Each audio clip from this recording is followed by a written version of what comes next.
नमस्कार, मैं हूं कोमल शर्मा और अब खबरें अन्य राज्यों से।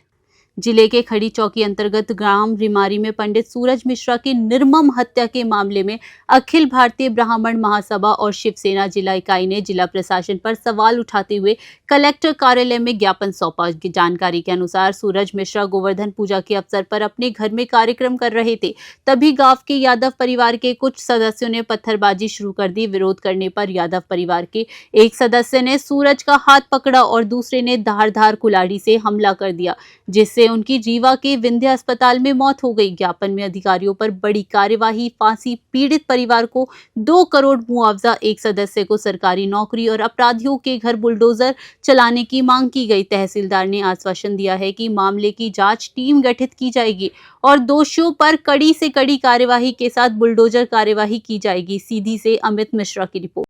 रिवारी में एक ब्राह्मण की हत्या हुई है और वह उस दिन अपने घर में गोवर्धन भगवान की पूजा कर रहे थे। वहीं पे कुछ यादव घर के लोग थे जो नशे में लिप्त थे, उनके घर में वो पत्थरबाजी करने लगे और सूरज मिश्रा जी द्वारा उनका विरोध किया गया तो वो उनके ऊपर अटैक कर दिए और टांगियों से अटैक किए, जिसकी वजह से उनका सिर में टांगी धंस गई और उसकी वजह से उनकी मृत्यु हो गई। हम लोग प्रशासन से मांग कर रहे हैं कि क्या कानून व्यवस्था इसी तरह होगी? आज क्या हम सब अपने तरफ से कानून हाथ में लेकर कानून की रक्षा करेंगे कि कानून रक्षा करेंगे? आज कहीं ना कहीं ब्राह्मण बहुल्य होने के बाद भी मैं एक चीज़ बड़ी डंके की चोट पे कह रहा हूँ कि हमारे सीधी जिले के अंदर विधायक, सांसद और सभी ब्राह्मण बहुल हैं, मगर इस घटना के संदर्भ में उन्होंने एक शब्द शोक संवेदना व्यक्त नहीं की, न पीड़ा व्यक्त की। हम लोग भी समाज से हैं, हम लोग ब्राह्मण हरदम हर समाज को लेके साथ चलता है, किसी समाज के लिए कभी द्वेष की भावना नहीं रखता है।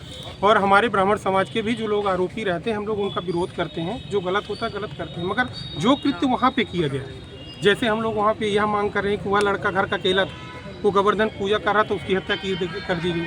हम लोग सरकार से मांग कर रहे हैं कि आप 2 करोड़ रुपये उनको मुआवजा की राशि दीजिए, क्योंकि वो घर में एक ही लड़का था भरण पोषण करने वाला। दूसरा घटना देखिए, जो बुलडोजर की हम लोग मांग कर रहे हैं, बुलडोजर में ये कहा जाता है कि एक पीड़ित की वजह से आप घर में बुलडोजर न चलाइए, मगर यहाँ पे ध्यान दीजिए कि जो घटना वहाँ पे हुई है उसके घर के सभी कोई सदस्य शामिल थे, उसमें 4 सदस्य शामिल थे। सामूहिक लोग मिलकर इस तरह का कृत्य किए हैं, मतलब वो घर का पूरा लोग दोषी थे, इसलिए उनके ऊपर कार्रवाई की जाए, बुलडोजर की कार्रवाई की जाए।